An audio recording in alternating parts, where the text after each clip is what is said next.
Assalamualaikum warahmatullahi wabarakatuh. Perkenalkan, nama saya Nur Safitri dengan NIM 90301-257.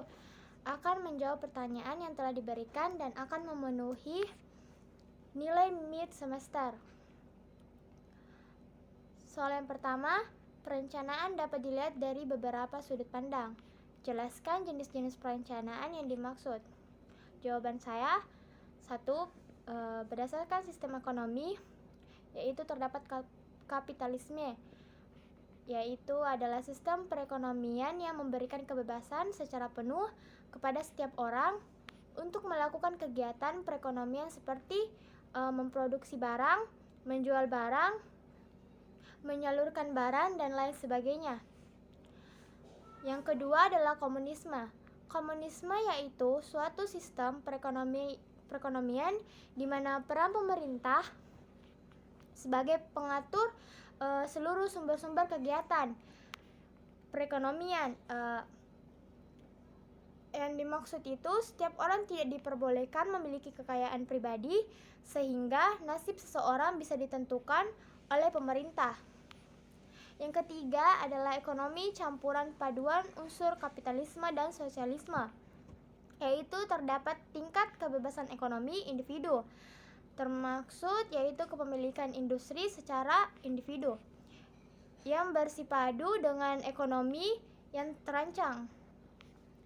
Maksudnya itu termaksud campur tangan atas tanggung jawab sosial, pemenuhan lingkungan atau pemilikan aset, dan disebut juga sumber pengeluaran oleh negara. Yang kedua yaitu berdasarkan cara pelaksanaannya. Terdapat sentralistik. Yang dimaksud sentralistik itu adalah memusatkan seluruh kewenangan kepada sejumlah kecil manajer atau yang berada di posisi puncak pada suatu struktur organisasi. Yang kedua itu desentralistik, yaitu pendelegasian wewenang dalam membuat keputusan dan kebijakan kepada manajer atau orang-orang yang berada pada level bawah dalam suatu struktur organisasi. Yang ketiga yaitu berdasarkan tingkat keluasannya. Yang pertama yaitu perencanaan indikatif diterapkan dalam sistem ekonomi campuran, di mana terdapat campur tangan pemerintah dan swasta dalam mekanisme pasar. Pemerintah berperan dalam pengawasan sektor swasta dan juga pengadaan sarana dan prasarana guna menunjang peningkatan produksi barang dan jasa. Dalam hal ini, sektor pemerintahan lebih banyak menguasai sektor dasar seperti batu bara, semen, baja, transportasi, bahan bakar, pupuk, dan alat-alat pertanian.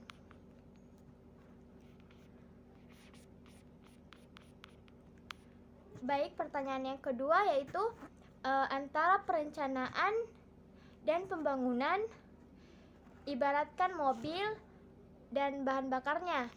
Bagaimanakah hubungan keduanya, yang mana mobilnya dan yang mana bahan bakarnya, serta mengapa dalam pembangunan perlu direncanakan? Jawaban saya yaitu bahan bakar sebagai pembangunan dan mobil sebagai perencanaan. Karena bahan bakar merupakan suatu yang sudah pasti ada, sehingga diciptakan mobil agar bahan bakar dapat digunakan. Perencanaan perlu karena adanya kegagalan pasar, mobilisasi, dan alokasi sumber daya. Dampak psikologi dari dampak sikap dan perilaku, bantuan luar negeri, dan sebagai pengaruh dalam kegiatan pembangunan. Pertanyaan ketiga yaitu Indonesia mengalami 4 tahapan periode perencanaan pembangunan. Uraikan keempat tersebut dengan ketersediaan dokumen apa saja yang ada. Jawaban saya yaitu pada periode Orde Lama, Pada masa Orde Lama, strategi pembangunan didasarkan atas pendekatan perencanaan pembangunan yang lebih menekankan pada usaha pembangunan politik. Hal ini sesuai dengan situasi saat itu, yaitu masa perjuangan fisik untuk mempertahankan kemerdekaan nasional, sehingga tidak memungkinkan pelaksanaannya secara baik. Dan pada masa periode Orde Baru, pada perencanaan pembangunan Orde Baru sejak Maret 1966, pemerintah mengarahkan pada peningkatan kesejahteraan masyarakat melalui pembangunan ekonomi dan sosial. Pemerintah meninggalkan ideologi komunis dan menjalin hubungan dengan negara barat dan menjadi anggota PBB, IMF, dan Bank Dunia. Pada masa periode reformasi dimulai saat ditetapkannya pemilihan presiden dan wakilnya yang dipilih secara langsung oleh rakyat berdasarkan program kebijakan dan pembangunan yang menjadi acuan dalam pelaksanaan pembangunan. Dan periode sekarang yaitu pemerintah Indonesia memberikan prioritas tinggi kepada pembangunan ekonomi dan sosial di seluruh negara Indonesia. Pemerintah telah menetapkan sejumlah target yang ambisius yang direncanakan tercapai pada tahun 2025. Di samping itu, dokumen perencanaan pembangunan nasional juga dipengaruhi oleh adanya arus globalisasi serta adanya perubahan peta geopolitik dunia. Nomor keempat yaitu suatu perencanaan pembangunan memiliki unsur tujuan dan syarat. Yang dimaksud yaitu unsur-unsur perencanaan pembangunan. Yang pertama adalah kondisi umum daerah. Penyusunan perencanaan pembangunan daerah selalu dimulai dengan analisis tentang kondisi umum daerah.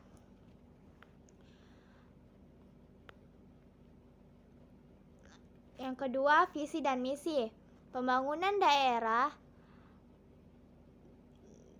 sebaik-baiknya disusun dari aspirasi dan keinginan masyarakat yang menjadi sasaran utama pembangunan daerah agar visi dan misi nyata menggambarkan keinginan dan harapan masyarakat, sehingga penyusunan pembangunan menjadi lebih terarah sesuai dengan apa yang diharapkan oleh masyarakat. Yang ketiga adalah sasaran dan target pembangunan daerah. Sasarannya yaitu bentuk nyata dari tujuan yang ingin dicapai pada pelaksanaan pembangunan sesuai yang direncanakan. Sedangkan target objek yang lebih spesifik dalam bentuk kuantitatif, yaitu banyaknya hal yang harus dicapai pada waktu tertentu. Yang keempat adalah strategi pembangunan daerah. Strategi pembangunan daerah merupakan cara terbaik untuk mencapai tujuan yang telah ditetapkan. Penetapan strategi yang tepat saat ditentukan oleh kondisi daerah, potensi yang dimiliki, dan permasalahan pokok yang dihadapi oleh daerah. Yang kelima adalah kebijakan pembangunan daerah. Perumusan kebijakan pembangunan daerah harus memperhatikan kebijakan pembangunan pada tingkat yang lebih tinggi, seperti kebijakan provinsi dan kebijakan nasional, untuk mewujudkan keselarasan pembangunan dalam perumusan kebijakan. Harus sesuai dengan kondisi sosial budaya setempat agar pelaksanaan kebijakan tersebut tidak mendapatkan tantangan dan reaksi negatif dari masyarakat daerah.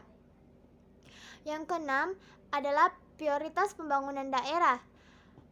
Prioritas pembangunan daerah yaitu pemilihan prioritas pembangunan harus dilakukan secara teliti agar perencanaan pembangunan menjadi lebih efektif dan efisien. Salah satunya, prioritas pembangunan harus ditetapkan dengan memperhatikan potensi dan permasalahan pokok daerah. Yang ketujuh yaitu program dan kegiatan pembangunan daerah. Program merupakan strategi dan kebijakan yang berisi tujuan dan sasaran tertentu dalam mendorong proses pembangunan daerah. Dan upaya dalam bentuk campur tangan pemerintah dengan menggunakan sejumlah sumber daya termasuk dana dan tenaga yang dilakukan dalam melaksanakan kebijakan pembangunan yang telah ditetapkan. 8. Indikator kinerja. Unsur-unsur indikator kinerja yaitu masukan, keluaran, hasil, manfaat, dan dampak. Syaratnya yaitu badan perencanaan, data statistik, mobilisasi sumber daya, tujuan, penetapan sasaran dan prioritas. Keseimbangan dalam perencanaan. Tujuannya yaitu untuk mendukung koordinasi antar pelaku pembangunan, untuk menjamin terciptanya integrasi, sinkronisasi, dan sinergi antar daerah, untuk menjamin keterkaitan dan konsistensi antar pembangunan, perencanaan, penganggaran, pelaksanaan, dan pengawasan, dan untuk mengoptimalkan partisipasi dan peran masyarakat dalam perencanaan, serta untuk menjamin tercapainya penggunaan sumber daya secara efisien, efektif, dan adil. Pertanyaan kelima yaitu perencanaan pembangunan menekankan aspek makro, regional, dan sektoral. Jelaskan ketiga penekanan lingkup perencanaan pembangunan tersebut. Dalam hal aspek makro, menekankan pada kegiatan pembangunan secara keseluruhan dalam kinerja pembangunan yang baik dan berdampak secara menyeluruh serta tidak untuk sektor dan bagian tertentu saja.